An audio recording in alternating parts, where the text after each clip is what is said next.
And what honestly, an analogy. I don't think I've ever heard anyone compare the Northern Soul scene to... Girls DJing, what's that all about? He turned around, he was stark naked in the back of the car. Yes, Mr. Sound of Soul. Hey, how you doing? Welcome really good to the Old Market Assembly. Come in.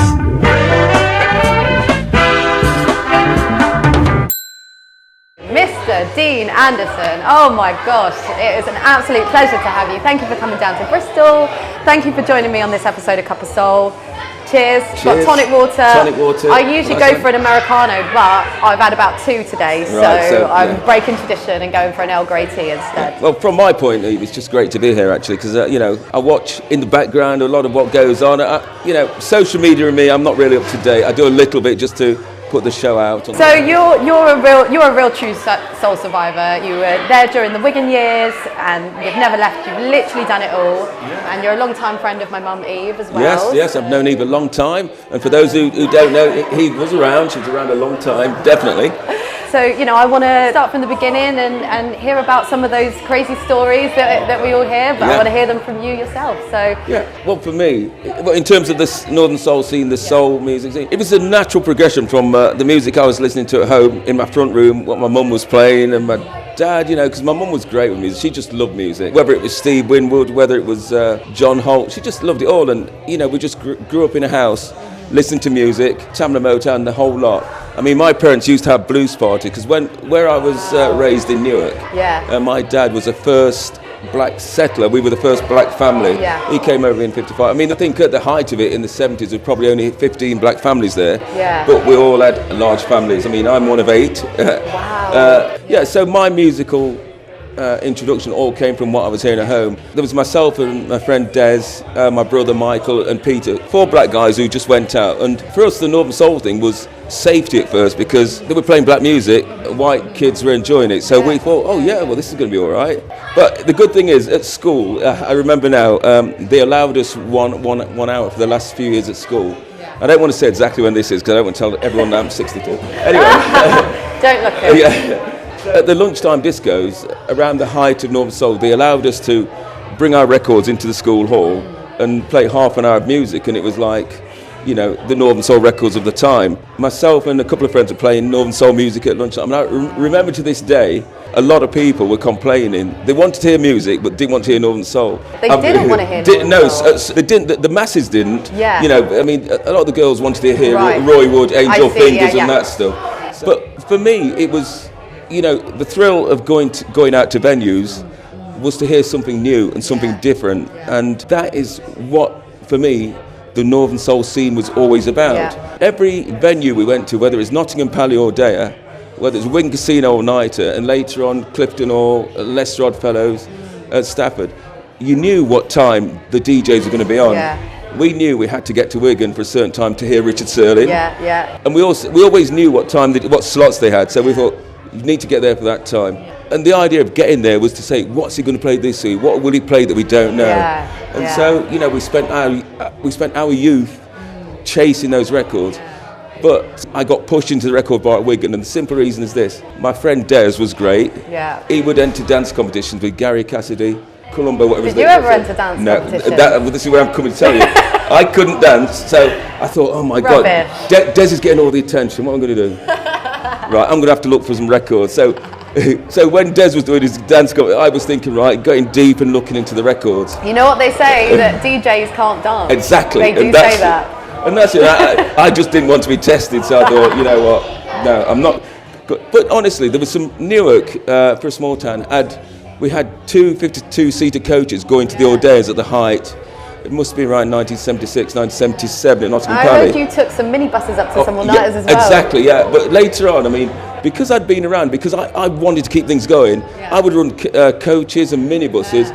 And I tell you what, I became a very broken man because it was like, it ended up costing me money just to get out. Yeah, because people were on for a minute and then they dropped off, and so, I used to take minibuses, but I was quite fortunate along with my mate Peter as well, and this guy, because a promoter called Terry Sampson, don't know if you've ever heard of him, he lived in a place called Gainsborough and he used to run an all-nighter in Derby at the Assembly Rooms. Right.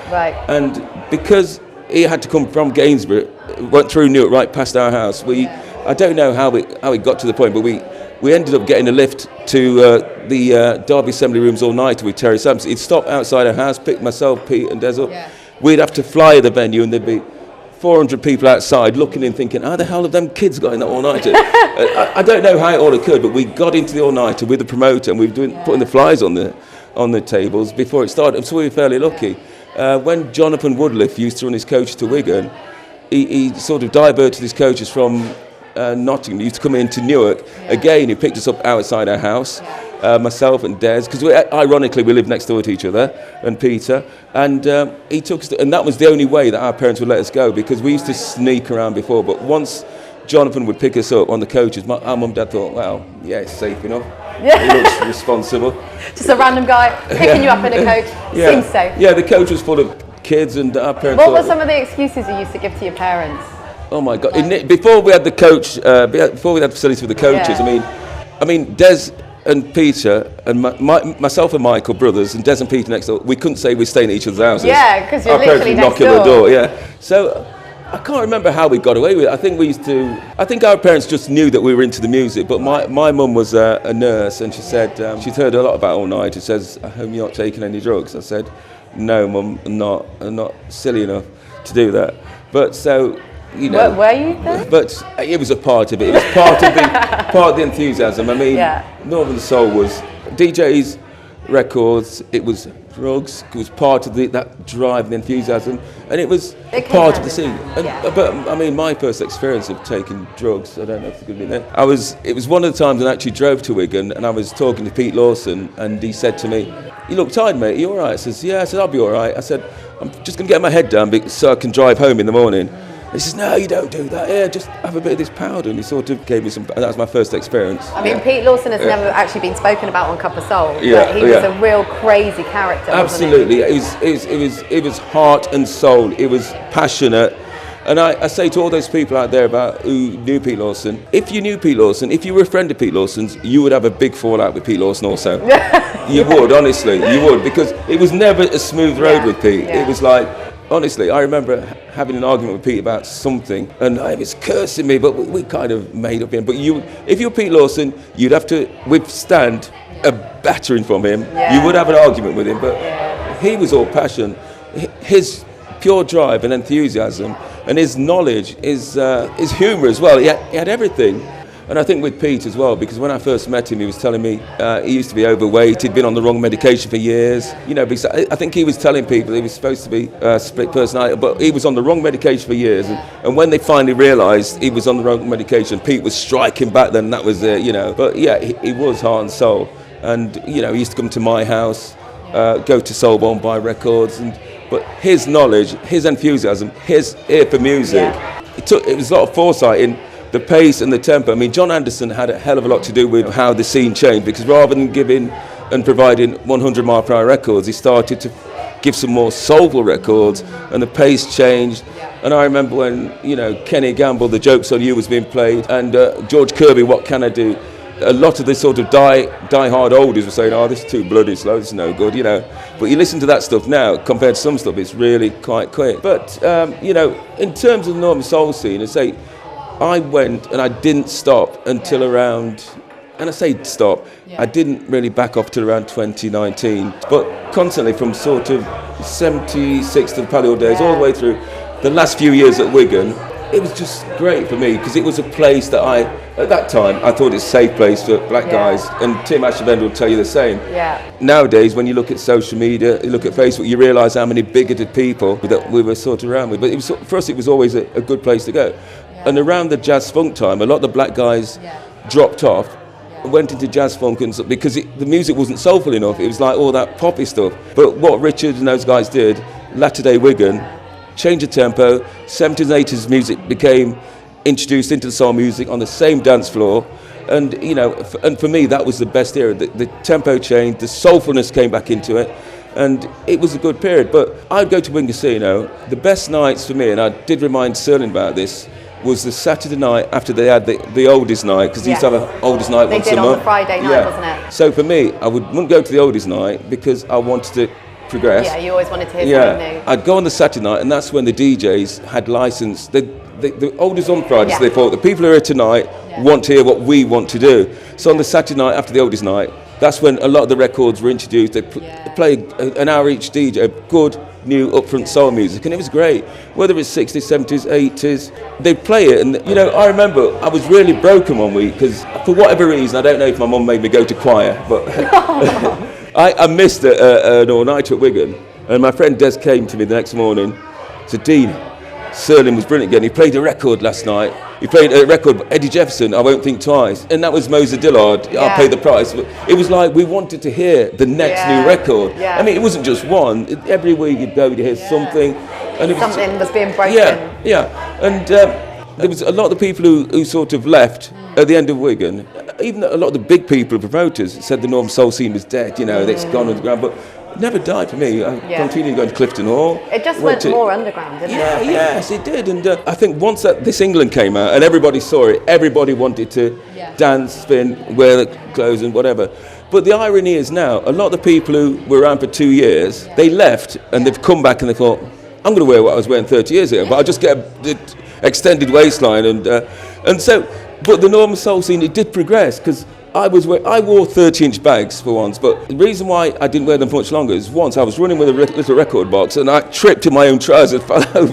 That's true. You're joking. 30-inch bags, I wore pegs and then jeans. And with the fashion of the time. Exactly, the fashion of the time changes, doesn't it? It does, yeah. The thing for me is that I remember going to an all-nighter with Guy and we were driving somewhere and for whatever reason, the car that we were in never had a cassette player. And I remember Guy sticking his head out the window of the car, trying to pulling on the aerial, trying to find some station that was going to play soul music. That's true, didn't it? I mean, but anyways, then we had nights like that. But then, I mean, soul music we were into wasn't wide scale. If you ever heard a record on the radio that you could relate to, it was great. Then when the TV commercial for Felix Cat Food came out, I don't know if you saw that, with Rubin saying saying You've Been Away.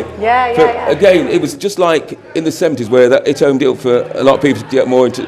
When that record came back on, a lot of the nostalgia scene people heard that record. They've had the children, they've had the grandchildren, and they got some money. Think, let's go out again. Let's find them bags and that full circus skirt I was wearing 40 years ago. I don't know if you've seen the film Jason the Argonauts. Yeah, right. A long time ago. That was a really good film though. Yeah, so there's a scene in Jason the Argonauts where these things come out of the ground, the skeleton, right? To me, honestly, and it might sound controversial, that's how it seemed after that advert with Rubin was, Felix, You've Been Away. He said all these people who were there for 1 year came out of the ground and all of a sudden they tried to put things back to how it was, and in the meantime things have progressed. And honestly, what an analogy! I don't think I've ever heard anyone compare the Northern Soul scene to Jason and the Argonauts. No, honestly, that's hilarious. Because I was all of a sudden all these people coming out of the ground. And where do you come from? Where are you?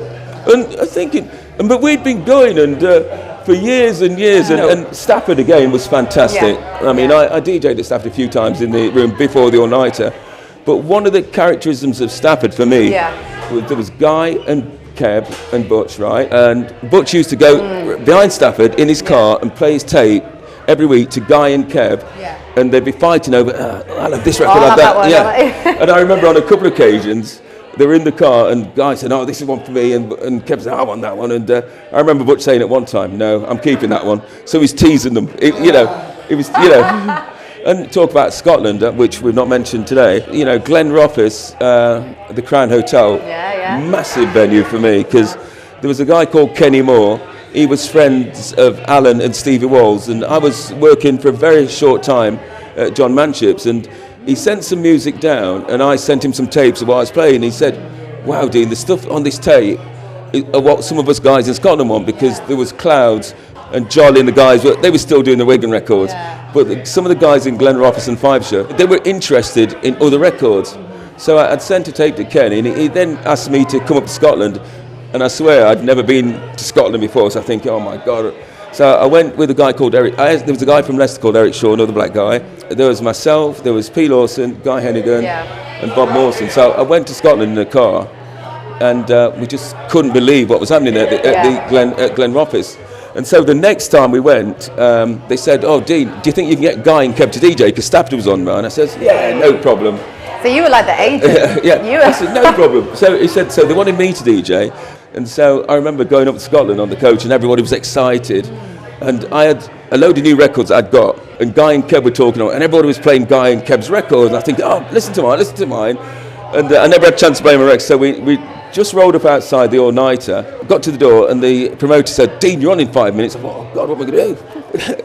And I was trying to play Guy a record that I thought he'd won, and he wasn't listening. And so, anyway, I thought, I'll tell you what I'm going to do. I put it, first record I played, covered it up, put a label on it. I said, here's the Detroit Express, keep it running.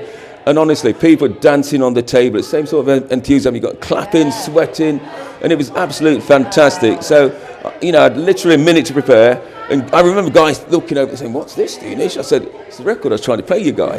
And he said to me that I'm having this after your set, Deanish. And I played it, and he then played it twice. So he finally got to hear it. Yeah, he then played it twice. I was getting him records anyway. But, you know, there was a real style in Scotland. They reminded me of how we were as kids. They were stylish, enthusiastic, they were hungry. And that was great, the Scottish link. And they sort of, some of those went to Stafford. It must feel really crazy watching the scene progress and change over all of those years. I mean, definitely. What's the thing that you haven't liked seeing the progression in Northern Soul? Yeah, there's a lot. You know, I mean, you touched upon it earlier a little bit. Yeah. So I mean, Bernie and I were talking on the way up, and people say Northern Soul music. Now I can tell you now, Berry Gordy would wring your neck, shoot you if you told him Marvin Gaye, the Slub Starved Art was Northern Soul music. Yeah. It's not. It's music that's been played on a scene. Yeah. There is a Northern Soul scene where various genres of music, whether it's Harvey, any way you want it, whether it's Voodoo Man by some crazy R&B singer, whether it's theme from Joe 90, all those kind of records have been attributed to the Northern Soul scene. So there is no Northern Soul music. I don't think no one's ever got out there and said, right, I'm going to make this Northern Soul music. Because if they did, they'd probably be turning their graves seeing the way some of these people dance to the music they've created. They would. I mean, people often forget that Northern Soul is a scene. It's a scene, it's a scene, exactly. And the thing that has upset me is that because, again, people are objective because TikTok, Instagram and all those things are being used. Are the same people objective because if they want to go to a venue now, they can use a sat-nav that wasn't available in 1978. That's a very interesting Do you know what I mean? You're using what is available now. Yeah. In the old days, people used to come with big, massive cameras. Yeah. And we, all of a sudden, because you're using the modern technology, social media, people are saying this ain't Northern Soul. Actually, that means I'm not Northern Soul. If I've used my sat-nav to get to a venue, if I've used my mobile phone that we never had then to phone somebody, do you know what I mean? It's during the times things move on. Yeah.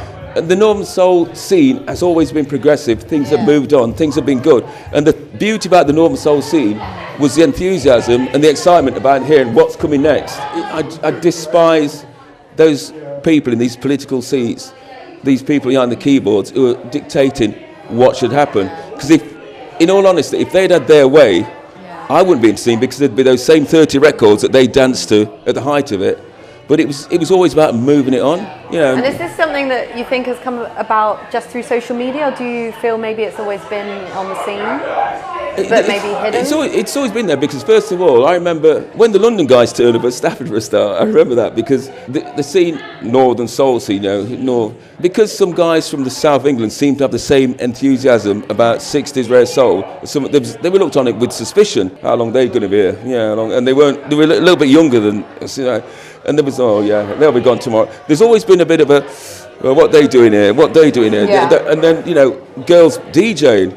What's that all about? There's always, there's a lot of people who just want things the same, who want the Northern Soul scene the same as when they went for those 2 years and have now come back out the ground like those things. But things have to move on. Things have to move on.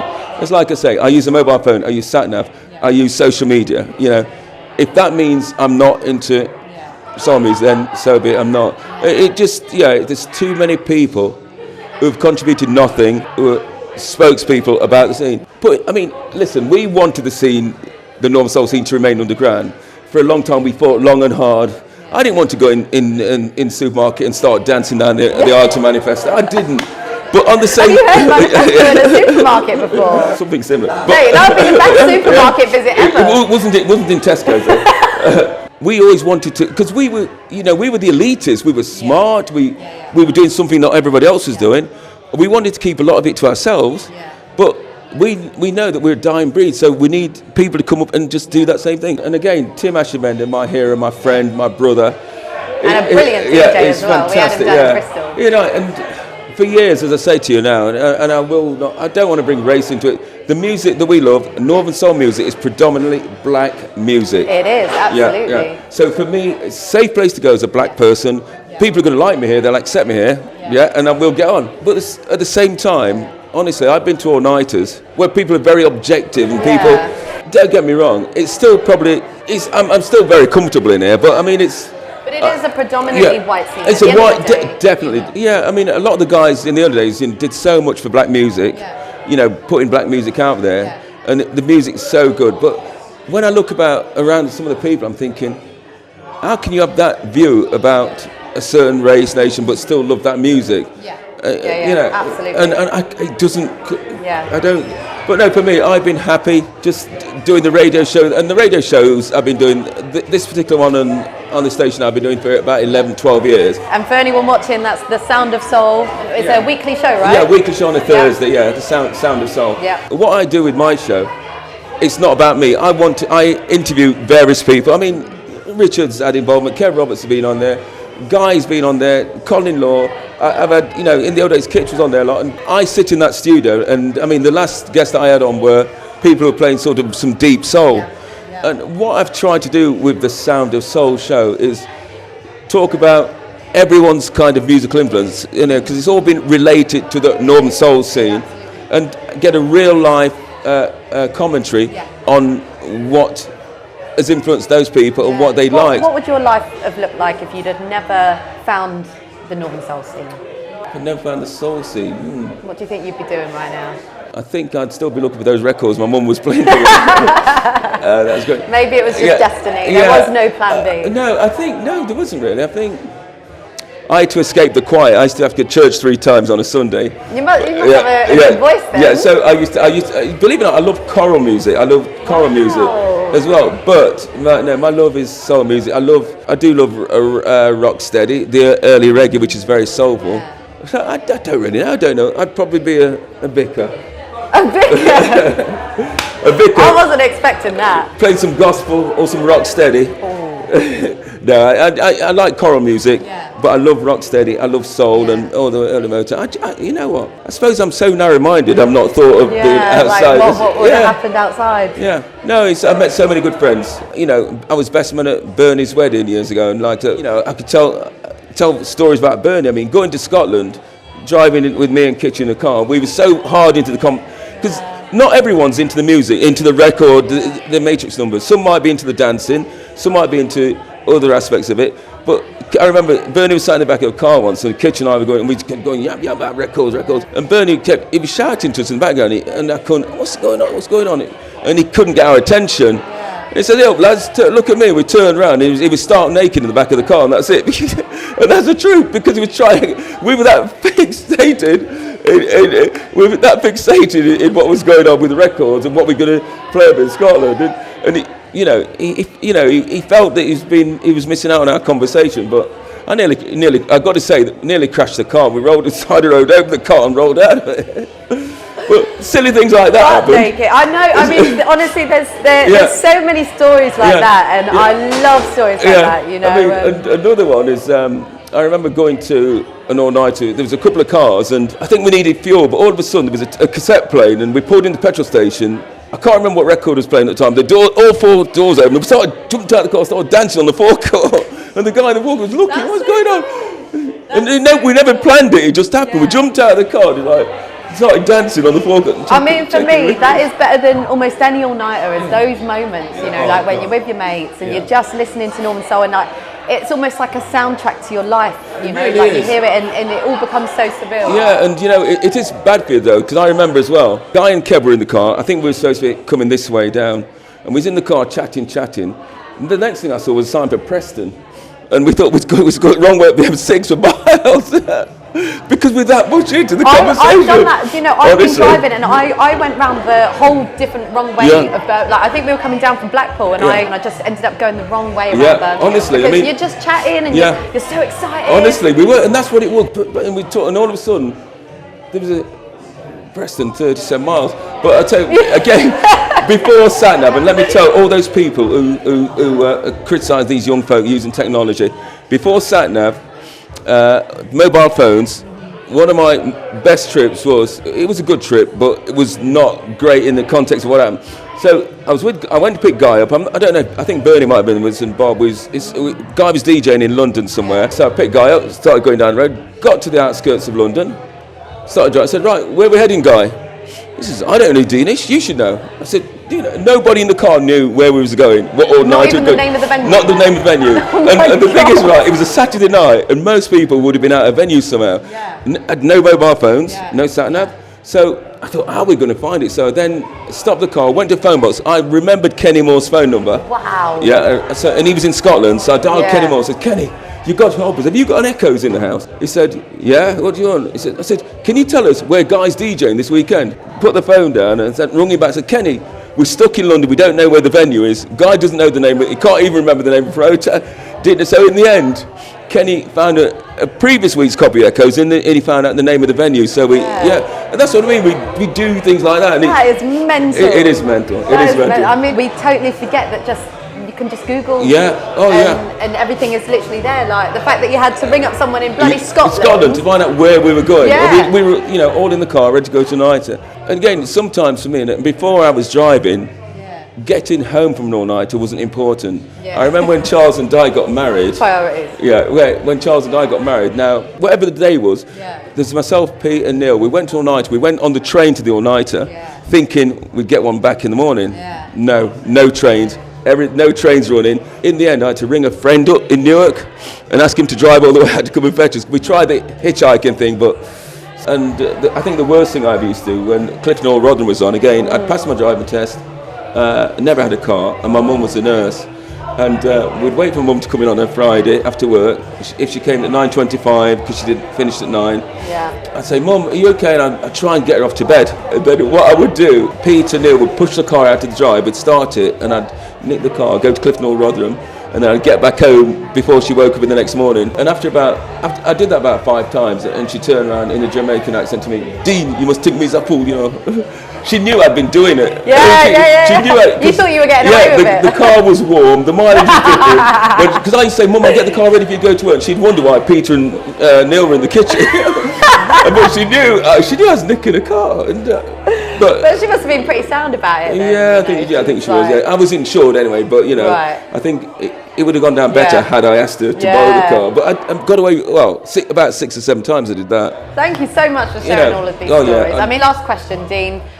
In true CuppaSoul fashion, if you had to describe Northern Soul, or even more personally, your years on the Northern Soul scene in the form of a hot drink, what would it be? Oh, right. What would mine be? In a hot drink? It would be a cup of what? A cup of, it would actually be a cup of spicy cinnamon tea. Because there have been so many occasions where it's been spicy, which I've not told you stories about at the pub in Scotland where I asked for a coconut water and everyone collapsed in front of me. That was before coconut water was a thing. Sorry, I need to tell this. Go on. So we'd gone to Scotland, we was going up to Scotland, and we stopped on the way up to Scotland, Bernie, Kitchen, David. And honestly, this is before coconut water was even a thing. I mean, now it's like so popular. Yeah, so I went to the bar, and it kind of broke this over. There's me, Bernie, Kit said, right, the bloke didn't want to serve us, but he said, what are you going to have to drink? I said, can I have some coconut water, please? And the lads behind me just collapsed on the floor, right? The landlord, the guy behind the bar looked at me. I said, just joking. And I ordered, and it kind of broke the ice. He never heard of coconut water, obviously. Was that a pun? So what? The coconut. It's what I mean is that the spice, right? Because with cinnamon spice, it's great, it's fiery, and the music, you're away, it blows your mind. Blows your mind. But when I say with the thing with tea, you can have a normal come down, and it can be a normal. But the cinnamon spice means those nights when people are jumping on the tables. I'm out with my friends, and that's what it is. Mate, that was like the best example ever. That was the best example. But I mean, there's so much more we could literally sit here all night and talk. But we need to. I mean, honestly, Bernie, he's got so many things he can talk. Honestly, and he's very intellectual in the way he puts it. Are you nominating Bernie for the next episode? Absolutely. Honestly. Well, Dean, absolute pleasure. It has been so lovely to hear all those stories. I hope I've not whoppled too much. No, it was a real lovely insight into your time on the Northern Soul scene. Thank you so much.